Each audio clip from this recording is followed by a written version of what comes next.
Hello everyone, my name is Olivier and welcome to my channel, where I show how I create concept art.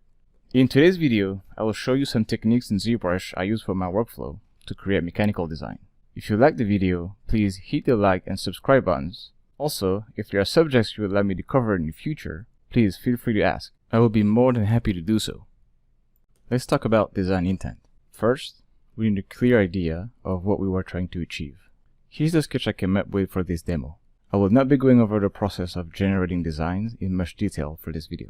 Instead, I will cover this subject in a later one. If you're interested in me showing how I came up with this design and creative process, please feel free to mention it in the comments. I highlighted the primary shapes I used for the sketch. This information will be handy because that's how I started cutting and carving later in ZBrush. Here's a simplified silhouetted version of the design. And here, a layered simplified silhouetted version to help synthesize the elements and what goes where. It helps my brain understand how the object is assembled more graphically. I'm going to show you some of the tools in ZBrush that I use to make hard surface concept meshes. Booleans. Have your primary shape loaded. Import or append the geometry you wish to use for the Boolean operation. Click on the arrow of the geometry you will keep. Click on the second option, which is the extract operation. You can now preview the mesh result. From here, you can change the shape of your extraction geometry to match your desired look. You can add more than just one mesh to extract. Then, you can achieve complex results reasonably quick by combining and customizing them. Clip curves. Hit the W key on your keyboard to open masking. Click on the Brush tab, then select the Clip Curve option.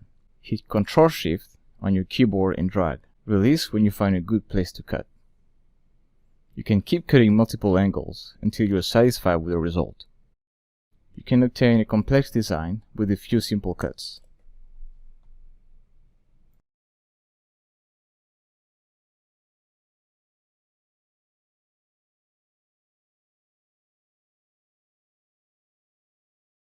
Radial symmetry on edges.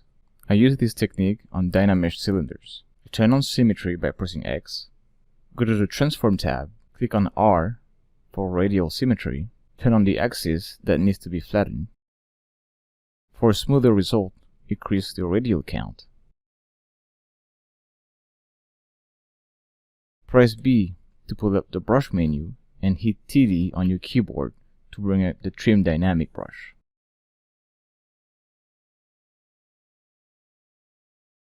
It is up to you to carve however you like to obtain your desired result.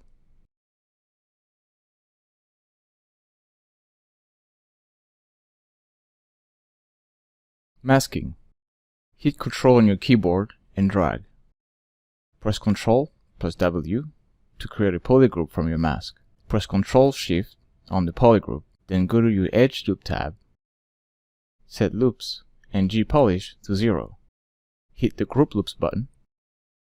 From here, press W to bring up the Move and Rotate gizmo, unlock and click on the location icon to bring it to the center of your unmasked polygroup. Lock the gizmo. You can move the polygroup in or out, and unmask and Dynamesh to reset the poly count. By using the techniques I just showed, I was able to get this result. I could develop this concept because I had thought about a vision for it. Meaning, I went through a creative process where I drew a lot of unsuccessful ideas. I rendered the ZBrush model in Blender for presentation. I would do this if I had to present it to a director or an art director.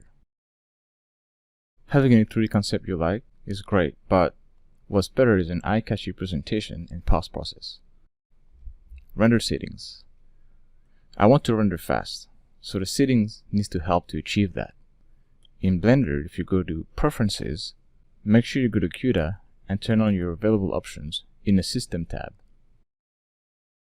In your Right Scene tab, set your device to GPU compute and turn on Adaptive Sampling. Scroll down to Light Path and set the max bounces to a low number. In the Caustic section, turn off Reflective and Refractive. And finally, if you scroll down to the Performance options, turn on the Auto Tile Styles and the Auto Detect in the Thread Modes drop-down menu. Since this project is more stylized, I used a very simple shader with no texture input. I start with what comes with any new geometry when you create a new shader, and because it is a mechanical object, I only use the base color, metallic, specular, and roughness sliders.